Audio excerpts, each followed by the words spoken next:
We've gone from a projected $5.6 trillion surplus when George Bush became president. Hillary Clinton, we have to address your figure, because the presentation of your figure is deficient. Before I explain, listen again to the entire presentation of your $5.6 trillion surplus projection. We've gone from a projected $5.6 trillion surplus when George Bush became president to a $9 trillion debt. Back in 1929, a year that isn't exactly one of our best years in American history, there was apparently a similar tactic being used as you have on display here. That tactic was trying to deceive investors by presenting budget projections that did not have meaningful cautionary statements.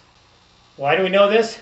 Because in response to the stock market crash of 1929, the Securities Act of 1933 was passed. The act provides for full disclosure of all material facts associated with the projection.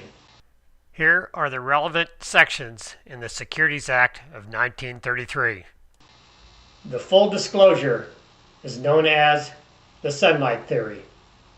And according to the state of Wisconsin's website, the sunlight theory can be summed up by saying, those who are forced to undress in public will presumably pay attention to their figures.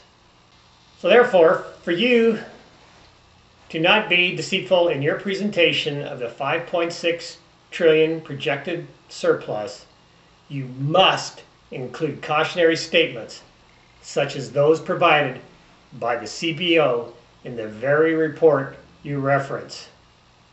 There are 11 pages of uncertainties in that report, and I'm only going to cite 2 of them. The first is a statement from the CBO. It says, moreover, projections that are quite different from the baseline also have a significant probability of coming to pass. In fact, here is a graph the CBO provided explaining that exact point. Look at the fan of possibilities that were presented in the 2001 CBO report. The second example is, thus, the short-term outlook for the economy and hence for the budget is particularly uncertain when the business cycle may be approaching a turning point. And as we know, in 2001 there was a recession.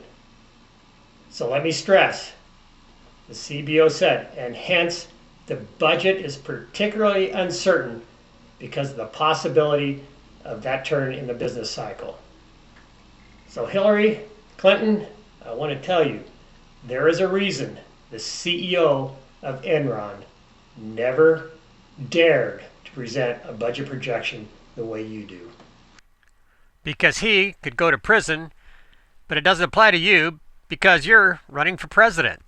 We've gone from a projected $5.6 trillion surplus when George Bush became president to a $9 trillion debt.